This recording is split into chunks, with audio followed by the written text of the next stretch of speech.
A very good morning to everyone and a very warm welcome to day one of the 13th edition of Digital Money organized by Payments Council of India. This two-day virtual conference will focus on the theme ushering into a new decade with multiple tracks on reassessing regulations for the future, renovating payments, innovation and way forward, reimagining retail payments, and ramping up businesses with digital payments.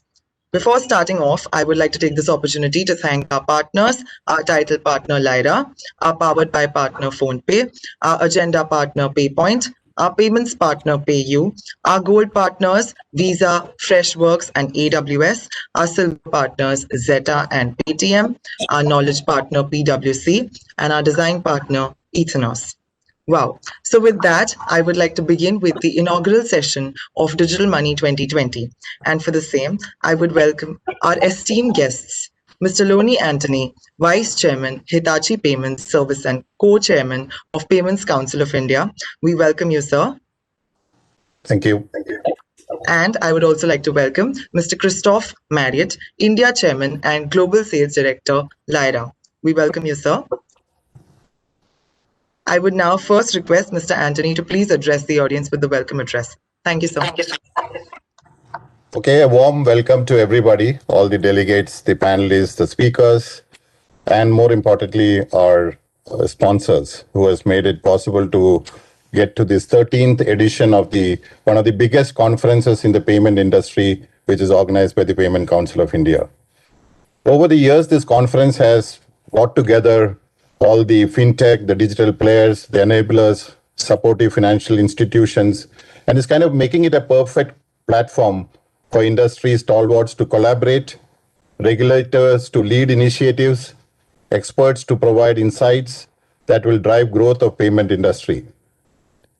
As we kind of go over the next 2 days of the Digital Money Conference, one of the most important aspects that we have to remember is that we are getting into a new decade.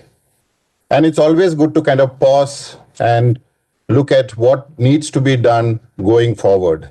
And that is where the theme of this year has been reassess. We want to kind of step back a little bit, find out what are the things that were done good, what was needed to be done better, and make an assessment about the past decade, and also kind of see how to renovate going forward and how we can reimagining on the ways of getting the digital payments growth in this country, and how can we do a big ramp up. And I would like to touch upon the ramp up a little later in my conversation, is as to how we think we should be looking at India where we are today and what we can do in the future.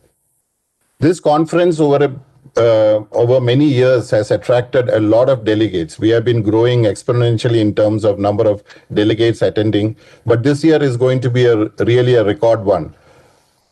We will have over 1,800 delegates who would be attending this 2-day session. We have over 100 speakers and over 27 sessions. Just to put it in perspective, last year we had just 650 delegates and about 55 plus speakers. So it's almost a threefold growth in the number of delegates, and the number of speakers are also over double. So this kind of gives you a perspective about the popularity. And I think even given the fact that we are going through such a difficult time on the pandemic, that we have been able to gather so many people together and get to brainstorm and discuss about the future of payments in India is a great opportunity, and request all of you to take advantage of this next 2 days and make the best use of all the sessions that are going to happen. When we look at what happened over the last few years, as you know, India has been going through a great kind of revolution on the digital payment space, right? We have grown from about 65 billion. We are currently about 65 billion USD in terms of our total digital payments value in the country today, and expected to become about 135 billion over the next 3 years' time. So, which will be almost twofold growth in just 3 years' time, which for us to achieve that, I think we still have to look at the key areas that where we need to remove some of the obstacles and where there are some facilitating aspects that would be needed both from the regulators and the government. I would like to highlight one of the important aspects that the regulator has been facilitating in this whole growth of digital payments. If you look at the vision statements of the regulator in 2005-8, it used to just mention that we need to have safe, secure, sound, and efficient payment and settlement systems. And actually, that got expanded in 2009-12 to say safe, sound, efficient, accessible, and authorized. In 2012-15, it said safe, sound, efficient, interoperable, authorized, accessible, inclusive, compliant with international standards. And in 2016-18 is when we got to a more aggressive position where said settlement system for a less cash India through responsive regulation, robust infrastructure, effective supervision, and customer centricity. If you notice, the customer centricity has come, and this has got expanded further in the recent vision document where they mentioned that empower every Indian with an access to a bouquet of e-payment options that is safe, secure, convenient, quick, and affordable. So you can see how the regulator has been playing a significant role in how we are shaping up the digital payments ecosystem, facilitated by the government and also various initiatives on expanding the digital payments infrastructure in the country. At the same time, we also need to recognize as to what are the kind of challenges that we have, and some of them could be even opportunities. For example, one of the biggest things that I noticed that we have is that the cash in circulation in this country, in the latest published figures, is almost 27 trillion rupees, 27 lakh crores in the recent published reports from RBI, which shows that from the demonetization time in 2016, when it was 17 lakh crores, we almost had a 60% growth in cash in circulation. While this is a challenge, I think it's also an opportunity for the digital payments company and the entire ecosystem to think about it and see how we could reduce this cash in circulation, which is still continues to grow. The other aspect that we need to look at is that where do we stand ourselves in terms of the facilitating growth in this country. We have countries like China, which is completely government controlled, and we have, let's say, in US, but we are somewhere in the middle.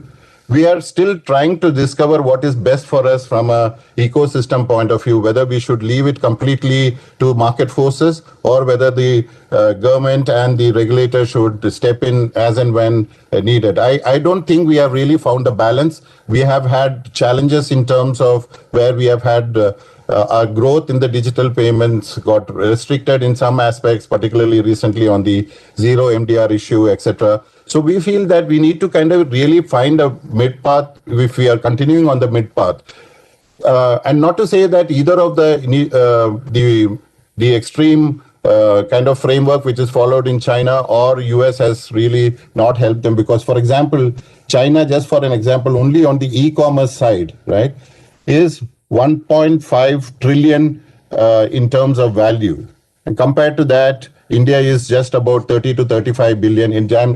I'm just talking only in terms of the e-com activities, which actually gives you a perspective saying that, look, this is while the GDP of China is much higher, let's say 4 or 5 times more than India, to say that they are about 50 times more in terms of the digital payments, I think we have a long catch up to do. Similarly, in the US, e-commerce is about 600 billion, which is also left it to market forces. So I think there is kind of stage we are now coming to saying that where is that we need to kind of push going forward, but whether we should leave it to more like the market forces or should be more governed and regulated, etc. Obviously, the industry view is to kind of go more towards the market forces, but we also recognize that the government and the regulators are playing a big important role in this growth, and we should also look at how this needs to shape up in the future.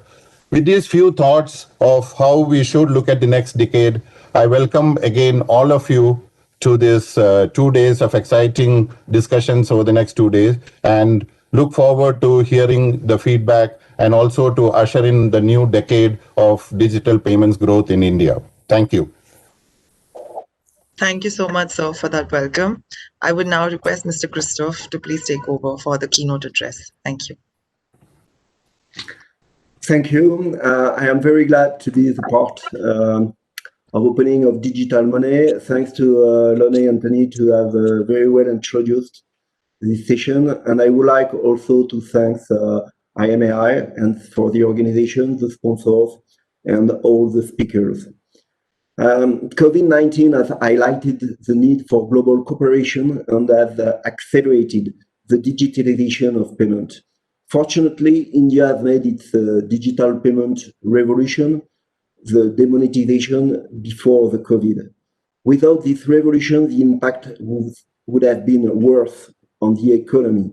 Thanks to the demonetization, nearly each Indian citizen has access to digital payment, and it has been possible thanks to identification with the widespread of identity formalization. Today, nearly 1.2 billion of Indian citizens have been enrolled. Bank account, a very high level of banking penetration through Jan Dan Yohan, nearly 1 billion of bank accounts. Connectivity and apps, high smartphone penetration, 1.2 billion of mobile subscriber, and new payment method as RuPay and UPI. In October, for example, 2 billion of payment on UPI has been done. Of course, it could be bigger, but I think thanks to secure identification, bank account, connectivity, and new payment method, it has been the four legs for the digital payment. The India stack has also enabled innovation and accelerated digital payment thanks to the API, for example, EQIC, Digital Locker, eSign, and of course, I've been talking about it, Aadhaar and UPI. So this is not surprising that India has taken the second place for a number of fintech, and there are more than 400 fintech in India. So the market for payment is very innovative and dynamic in India. Digital payment has a particularly vital role in supporting economic recovery. I'm sure that this edition of digital money will enlighten all the payment innovation and challenges to fasten the recovery. Lyra is settled in the country which has been touched the most by the COVID, India, Europe, and Latin America. I don't know if it is a misfortune, but we choose to turn this sanitary crisis as an opportunity to bring easy solution for payment to this country. In India, we started 12 years ago with the aim to bring secure connection to payment. We have been providing transaction routing and payment processing solutions all over India. At that time, this was quite a challenge to provide connectivity because the connectivity was not very good. After all these years, our aim remains the same, to provide global secure payment solution with the depth knowledge of market expectation, technical expertise, and the quality of customer care following strictly the Indian regulation. One of our key drivers from the beginning was to bring digital payment to the rural India because it is a key thing to bring digital payment to the most remote location in India. For digital payment, you need connectivity and security. With the active partnership with broadband companies, telco, several banking business correspondents, Lyra managed service, and we have been able to provide secure and stable connectivity and deliver banking and financial services. Thanks to demonetization, the number of point of sale has been multiplied by 3.4 to over 5 million of POS within 3.5 years. It's a very huge growth. To bring point of sale is the first step to bring digitalization. At Lyra, we have enabled 50 lakhs of POS on our platform using various technology, and more than 30% of all these POS are in India. Many banks have started ultra-small bank branches using POS machine, and Lyra is helping these banks with managed connectivity at last mile in rural India, and ensures that the bank's branches are fully functional. Lyra is also helping banks and ATM deployment company with low-cost connectivity solution. It's fundamental to bring digital payment to rural areas. Besides banks, Lyra has done many turnkey projects to develop digital payment in rural areas. For example, we have provided POS connectivity for Indian postmen. You can imagine that some of our customers have few lakhs of POS to manage. This is not easy. This is why Lyra has been providing white label solution, Luma, to manage remotely this POS on the field for the banks and the merchants. With the COVID, Luma has helped the banks to manage remotely this POS because they were not able to go on the ground. Digital payment is also, of course, driven by the e-commerce. E-commerce revenue is expected to jump to 39 billion of US dollar from 39 billion of US dollar in 2017 to 120 billion in 21, growing at an annual rate of 51%. The highest of the world. Of course, this is not the highest revenue in e-commerce, but with this growth, you can expect that the level of e-commerce in the coming years will be as much as US and China. Lyra Network India has introduced a secure payment processing platform, Lyra Payment Gateway, for providing retailer, merchant, institution with online transaction. We are providing our platform to big merchant and aggregator, but also during the COVID, we have helped during this situation pan-India small merchant to accept seamlessly digital payment with a solution like ePOS, WhatsApp, and payments by link, because not every merchant is able to have an e-commerce website. We are working with many utilities company, where it was a problem to collect cash during the COVID. We have helped them to put in place easy solution with payment links.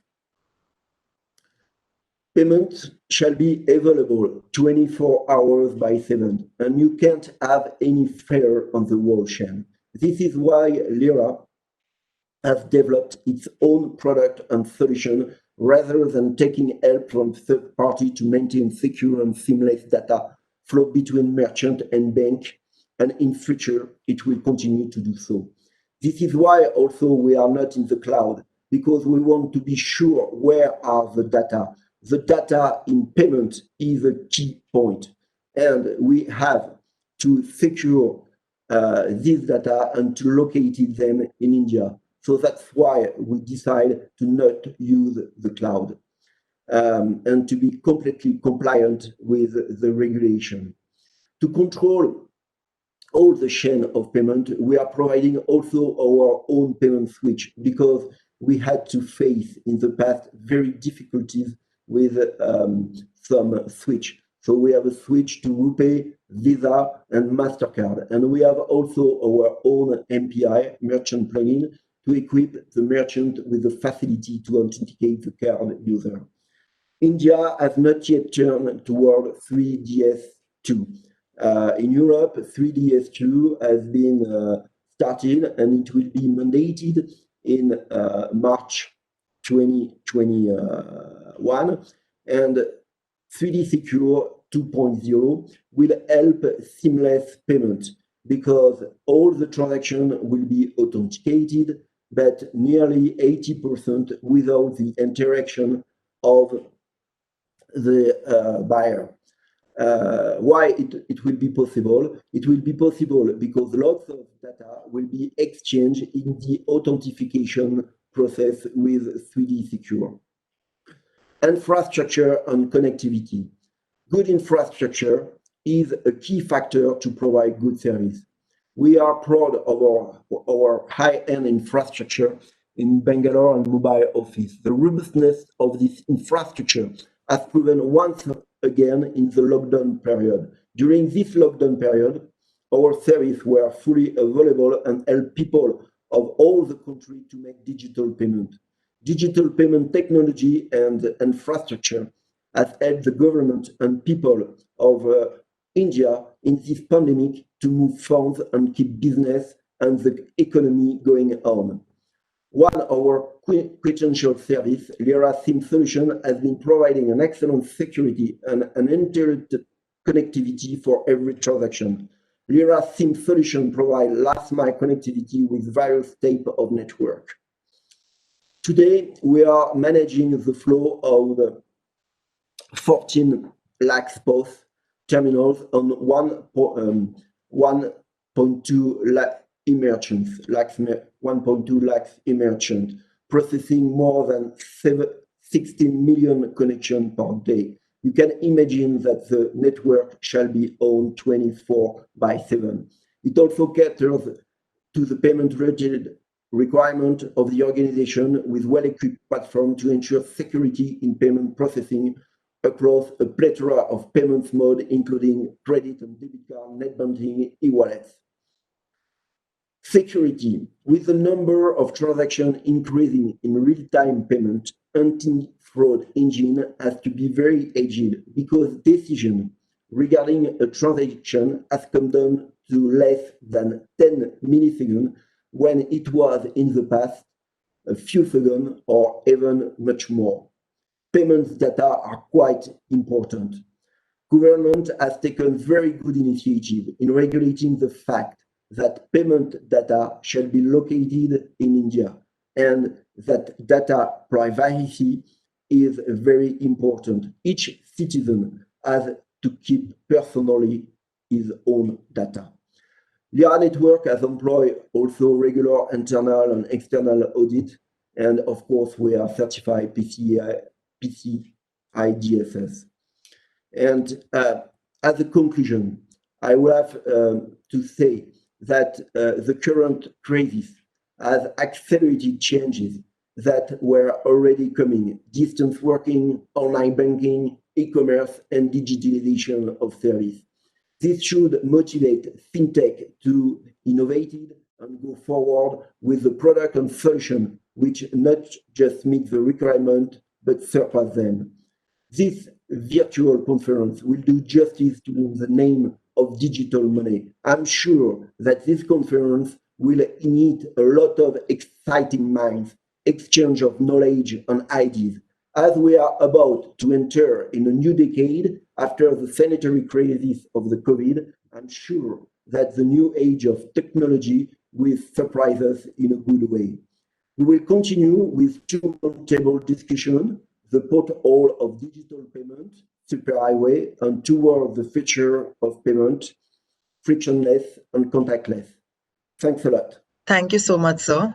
On behalf of everyone, I would like to thank Mr. Antony and Mr. Mariette for showering us with their esteemed presence at the inaugural session and for opening Digital Money 2020 to everyone.